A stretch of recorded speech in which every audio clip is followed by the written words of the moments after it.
morning. So, nandito kami ngayon sa labas ng bahay. And papakita ko sa inyo yung mga halaman na inalagaan ng mama at papa ko. So, tara. Hi guys! Ito nga pala yung papa ko, si Pablito Calipos. And ang aking mama na si Erlinda Calipos. So, ngayon, ipapakita namin sa inyo yung mga halaman na inaalagaan nila.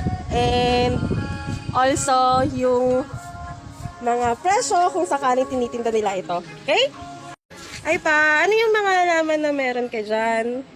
Marami, mga mayana, yung mga iba't iba, mga gabi-gabi, mga lutesia. Maraming klase yung mga tinatanim ko ngayon. Ikaw lang ba nag-aalaga niyan? Dalawa kami ng asawa ko, si Linda, kami dalawa nag-aalaga. Kasi mahilig kasi kami mag-aalaga ng mga halaman.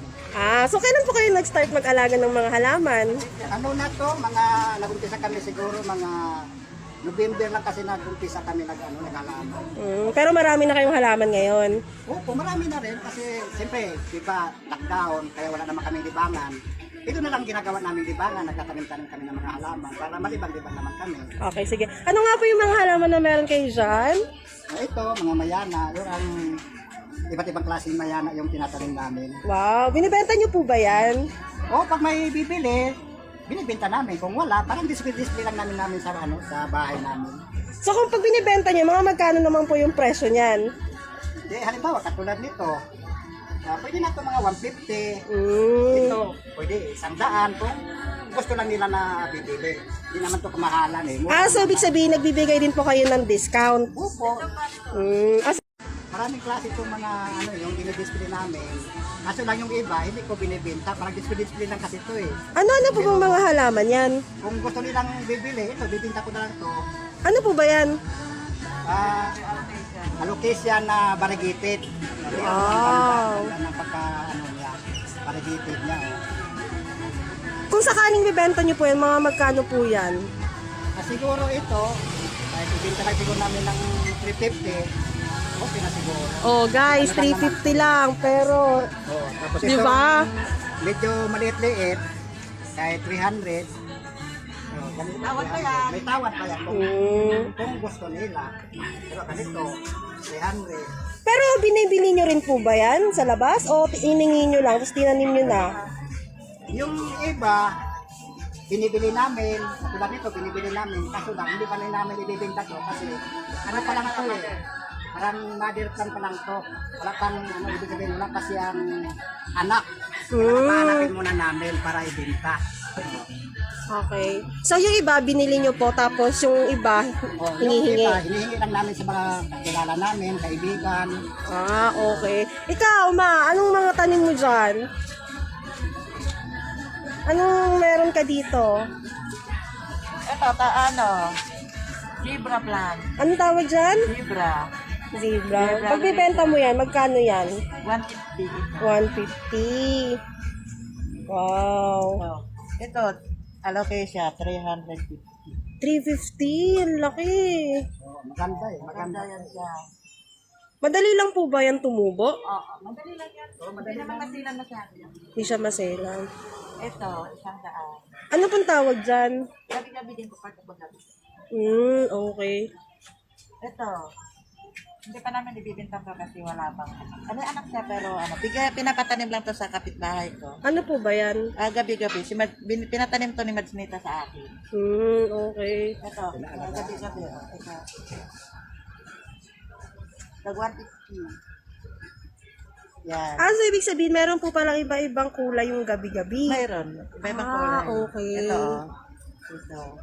Ibang klase. So yan, binibenta nyo rin po yan. Binibenta na. Wow. Ito.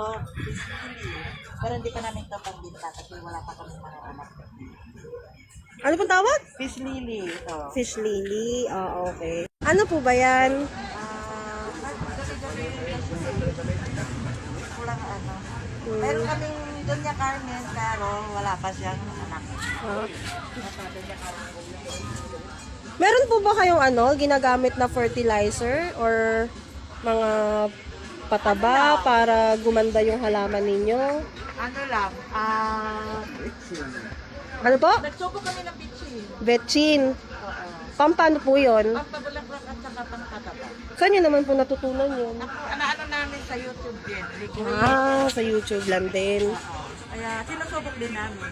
Itong sa taas, mga puto, spider, meron kaming bagumbilya, bumalila, yellow bill.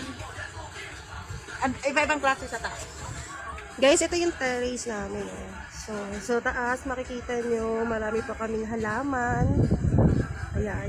Yung mga ibang mayana po, nasa taas, pati mga bonggambilya na iba't ibang kulay. Tapos, meron din po kaming rose, tsaka po mga orchids. Ayan.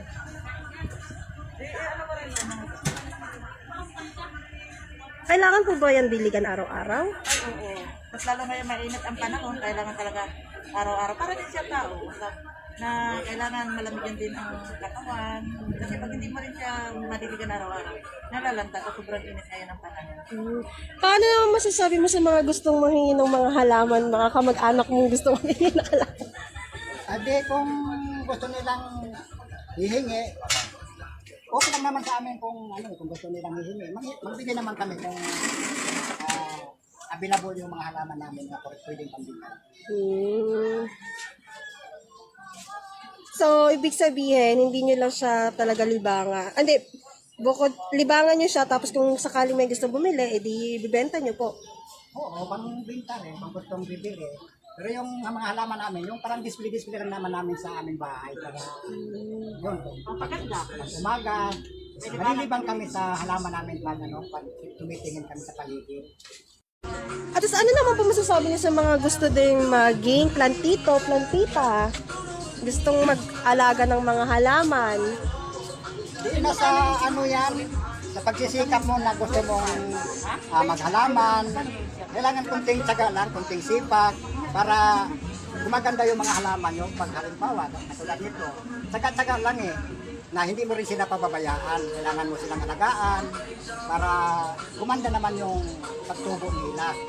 Katulad nitong sili, napakagandang sili. Yan, andun sa loob, marami pa dun sa loob na ginawa kong mga yung mga bagong tanim. Tingnan natin yung sa loob. Sige po. So nagtatanim din po kayo dito? Wow. Ito ang ginawa kong yung bagong mga tanim ko dito. Ayan, marami akong mga tanim na Ano nung mga tanim po yan? marami, yung mga ganyan na Mga alocasia na maliliit. iba't ibang klase. Wow. Tapos yung mga mayana, iba't ibang klase. Saka yung doon, mga bagong tanim ko yan. Kaya pag lumaki na yan sila, i-display ko na yan sila doon sa labas.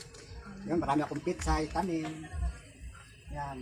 Wala na ata kayong space sa labas ng bahay. Sa sobrang dami ng halaman Kaya nga puno na yung labas ko ng halaman. Yan mayroon kaming Daming sili. sili. Sili, tapos mga pechay, maliliit pa. Ayan. Tapos mga alocasia, maliliit pa. Tapos mga mayana, dun sa dulo, maliliit pa. Ayun, may malaki pang alocasia. Ayan, ano pong mga halaman yan? Yun, marami itong klase-klaseng halaman Kung sakaling gustong bumili, pwede ko naman din ito ibenta kasi marami na to So, magkano naman po yan? Kung sakaling ibibenta nyo po. Di, mura lang naman to Ano po bang mga halaman yan? Ano ba yung tawag dito? Kung bibenta nyo po magkano? Mga 100 po ba? Di, ano lang naman to kahit tag 50. 50 ang... 50 guys, 50 lang. Dapat na po.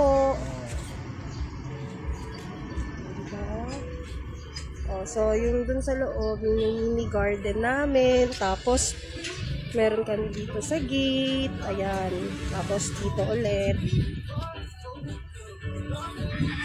So, yun yung mga halaman na meron kami dito sa bahay. Hindi pa namin siya mapapakita talaga na isa-isa kasi kung mapapansin nyo, marami pa sa taas, ganyan. Tsaka, hindi naman kasi talaga namin siya totally tinitinda. So, parang libangan lang siya ng aking mga magulang. Pero kung gusto niyo bumili, pwede naman din po. Punta lang po kayo dito sa bahay namin. So, bye-bye ka na pa. Ay, salamat po. God bless. Bye-bye.